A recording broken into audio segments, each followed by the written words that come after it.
संभल में जो लोग हिंसा कर रहे थे और हिंसा करके भाग गए थे, वो लोग आज तक घर नहीं आए हैं। आज पूरे इस घटना को 30 दिन हो चुके हैं। संभल में हिंसा को हुए किस तरीके से माहौल बिगड़ा है, कैसे संभल की गलियां सूनी हैं, जिन घरों पर पत्थर चले थे उन घरों पर आज भी ताले लटके हुए हैं। तो एक महीने बाद कैसे हालात है संभल के, हम आपको दिखाते हैं ग्राउंड जीरो से हमारी एक खास रिपोर्ट, जहां पर हम तस्वीरों के जरिए बताएंगे कि वहां गलियों का क्या हाल है, वहां लोगों का क्या हाल है, कैसे पुलिस का सख्त पहरा है, जगह जगह बैरिकेड्स है और एक महीने बाद कितनी स्थिति बदली है। इस रिपोर्ट के जरिए देखिए।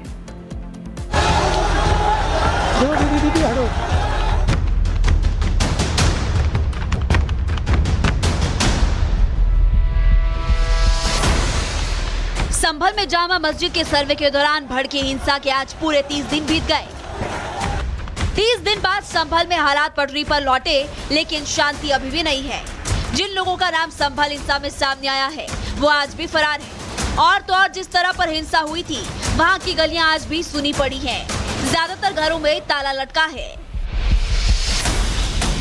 एक महीने बाद क्या तस्वीर है वो हम आपको यहाँ पर दिखाएंगे। इस गली के अंदर जब हम दाखिल हो रहे हैं तो आप देखेंगे कि तमाम जो घर एक महीने पहले ताले लगे थे वो आज भी लगे हुए हैं। आप देखिए इस घर में ताला जो है वो साफ तौर पर लगा हुआ है। और थोड़ा आगे अगर आकाश आएंगे तो मैं आपको तस्वीरें दिखाऊंगा। आप देखिएगा कि इस घर के अंदर भी अभी भी ताला लगा हुआ है। ये वो दंगाई है, उपद्रवी है जो पूरे तरीके से घरों में ताला लगाकर जो है वो यहाँ से फरार हो गए। आप ये देखिए इस घर में भी आपको ताला जो है वो साफ तौर पर लगा हुआ नजर आ जाएगा। तो कहीं ना कहीं एडमिनिस्ट्रेशन जो बात रहा था, आप ये देखिए कि ये जो घर है इस पे भी ताला साफ तौर पर लगा हुआ है। और इसी तरीके से तमाम एक महीने पहले भी इन घरों में जो ताले लगे थे, अभी तक प्रशासन ने 97 उपद्रवी जो है उनकी पहचान साफ तौर पर कर ली गई है, लेकिन वो पकड़ से दूर है।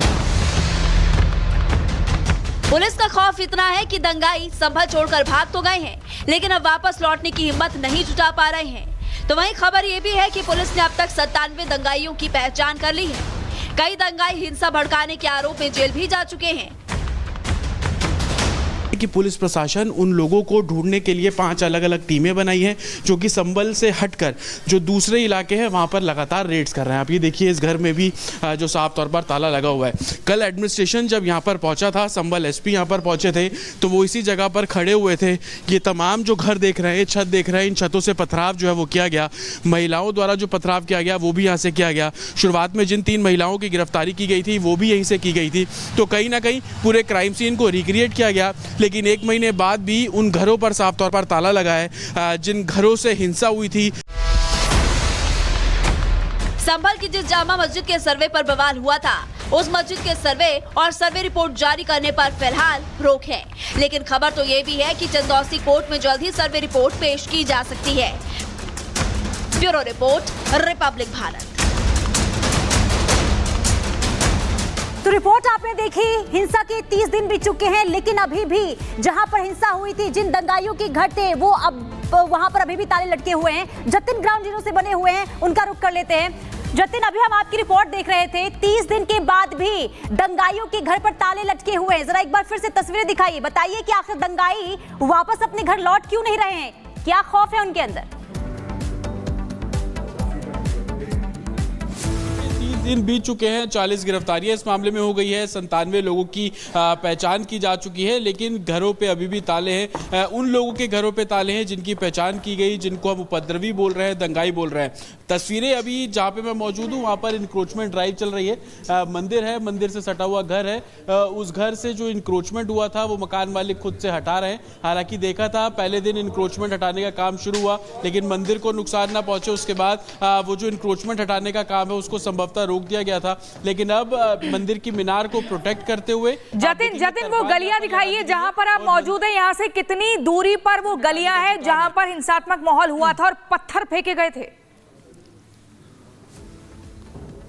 आज बिल्कुल देखिए उन गलियों का जब हम जिक्र कर रहे हैं तो अपने विजय आकाश को कहूंगा कि वो थोड़ा आगे आएंगे तो मैं आपको बता पाऊंगा। यहाँ से जो उसकी दूरी है तकरीबन 1 किलोमीटर के आसपास है, लेकिन किस तरीके का वो माहौल था वो मैं आपको इन गलियों के जरिए दिखाने की अगर कोशिश करूंगा तो ये वो गलियां है। देखिए इस तरीके की गलियां थी जहाँ पर भीड़ संभवतः इकट्ठी हो जाती है और उसके बाद जो इंक्रोचमेंट ड्राइव कुछ चलाई गई थी वो एक अलग स्तर पर थी, लेकिन हंगामा शुरू हुआ वो इन जैसी गलियों के तर्ज पर ही हंगामा शुरू हुआ था। एडमिनिस्ट्रेशन ने रोकने की उस समय बहुत कोशिश की थी। क्राइम सीन को जब रिक्रिएट किया गया तो वो भी इसी तरीके से रिक्रिएट किया गया था कि जहां पर हिंसा की शुरुआत होती है वहां से क्राइम सीन रिक्रिएट किया गया। आप इधर आएंगे तो अभी भी देखेंगे कि संभवतः बहुत सारे घरों के ऊपर जो है वो ताला है।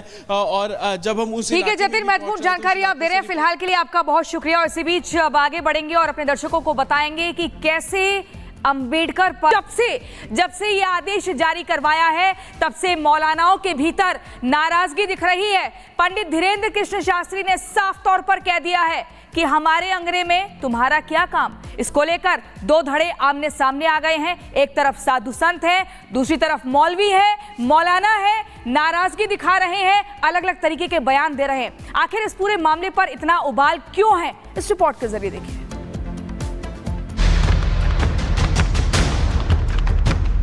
पहले अखाड़ा परिषद और फिर उसके बाद नागा सन्यासियों ने भी यही कहा कि गैर सनातनी लोग महाकुंभ मेले में नहीं आएंगे और जो लोग आएंगे उनको टीका लगा के आना पड़ेगा। मक्का मदीना है, वहां पर तो सनातनी हिंदुओं की दुकानें नहीं है, वहां तो आप लोगों को जाने नहीं मिलता ना।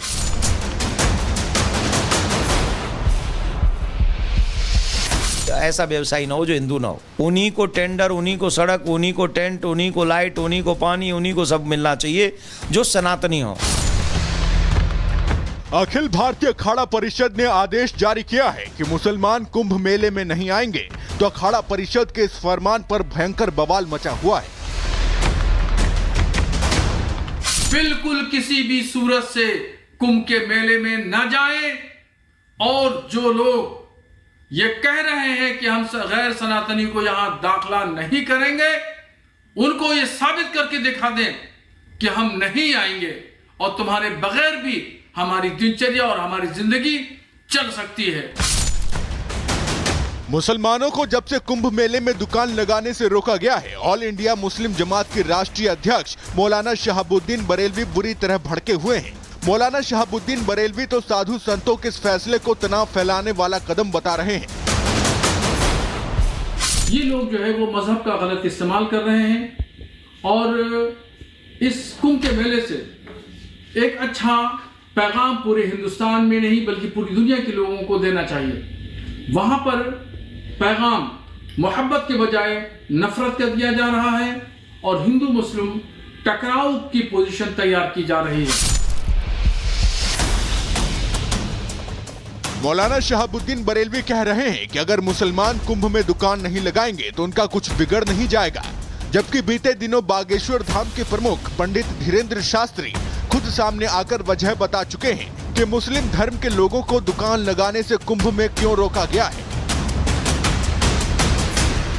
मोची जोड़ने वाले, चप्पल जोड़ने वाले, ठेला लगाने वाले, चाय का खोखा लगाने वाले, पिंचर जोड़ने वाले जितने भी मुसलमान हैं, तमाम मुसलमानों से अपील करूंगा कि कोई भी मुसलमान महाकुंभ मेले में न जाए। जैसे इनका कोई आयोजन होता है, जैसे इनका मक्का मदीना है, वहां पर तो सनातनी हिंदुओं की दुकानें नहीं है, वहां तो आप लोगों को जाने नहीं मिलता ना। वहां भगवा रंग के कपड़े भी मक्का मदीना में प्रवेश नहीं कर सकते पहन करके, रोक है उस पर। तो फिर मेरे अंगने में तुम्हारा क्या?